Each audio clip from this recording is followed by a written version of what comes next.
Hello everyone, and welcome back to part 4 of Mr. Mike's guitar build.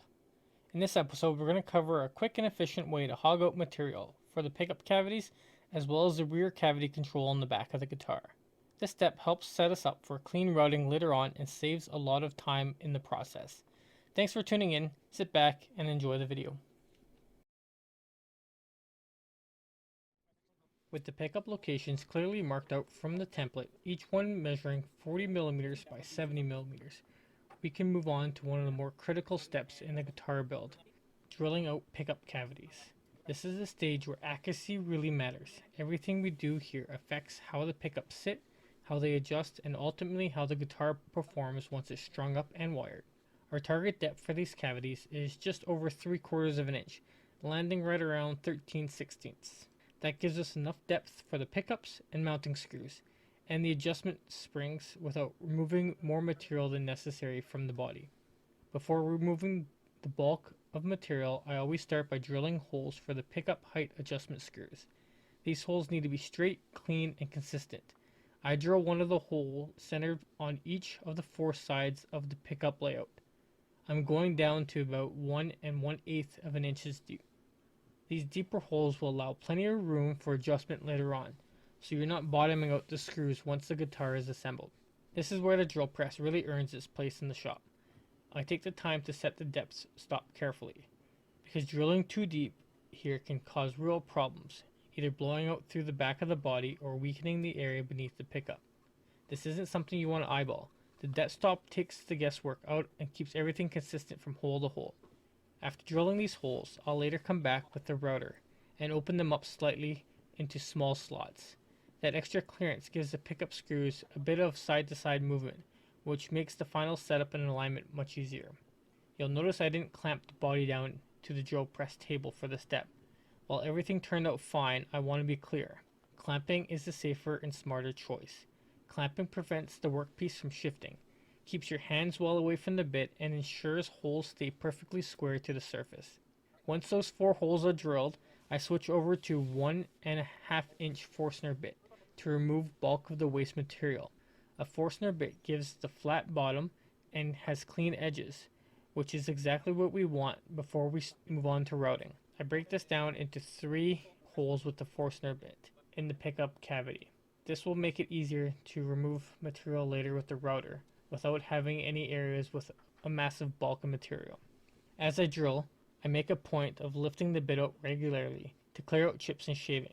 Letting chips pack into the hole cause heat and buildup, puts unnecessary strain on the drill press, and can burn wood or dull the bit. Clearing chips often keeps the cut clean and controlled. I also stop periodically to brush away the chips from the surface, so I can clearly see my pencil lines. Those layout lines are essential.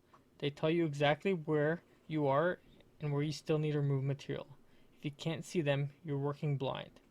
This entire step is about patience and control. Taking your time on the drill press means less cleanup later with the router, cleaner cavity walls, and more professional final result. When the pickups drop in cleanly and adjust smoothly, you'll be glad you slowed things down and did this part right.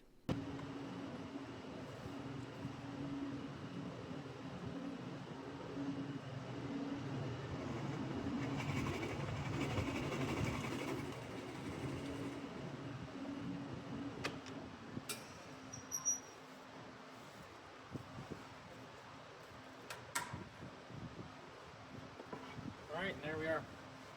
Got that material hogged out.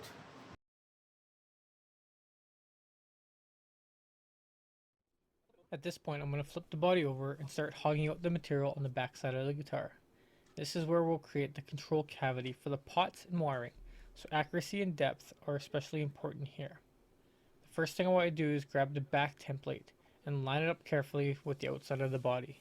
I take my time making sure it's perfectly aligned with the edges and overall shape of the guitar. If this template is off even slightly, it'll show later when the cover goes on or even when everything gets wired up. Once the template is positioned, I trace out my layout lines. I like to scribble inside the outline so that the pocket area is really obvious at a glance. It helps prevent mistakes and makes it clear exactly where material needs to be removed. I aim to take the material close to the edge of the cavity, but intentionally stay back about 1/8 of an inch from the line. That leaves just enough material so the router isn't doing all the heavy lifting, and I can get cleaner, more controlled cuts later. Before drilling anything, I nearly make a big mistake. I almost forgot to set the depth stop. That could have ended badly. For this step, the depth stop is critical. We want to set the drill depth to the overall thickness of the guitar body minus 4 millimeters. That leaves enough material on the front face to keep everything strong while giving plenty of room for the pots and wiring. So, for example, if my guitar is 40 millimeters thick, I need to set my depth stop to 36 millimeters. No guessing here. This is something you want dialed in before the bit even touches the wood. It's also really important for you to have a fresh sacrificial backer on the drill press table. The material we're leaving behind at the bottom of this cavity is very thin and fragile. If you blow through it, you'll damage the front of the guitar, and there's no easy fix for that. Forcing the drill to cut faster is not your friend here. Slow and controlled is the goal. Just like before, I take my time and I don't rush the process. I drill 6 or 7 holes using a Forstner bit, removing as much material as possible to make life easier when I switch to the router. I overlap the holes by about 2/3 the diameter of the bit. This gives a good coverage without leaving high spots behind. The more material you remove cleanly with the drill press, the smoother and safer the routing stage will be. This step might feel slow, but it's setting you up for a clean professional control cavity when everything is finished. Thanks for watching. Like, comment, subscribe. Bye!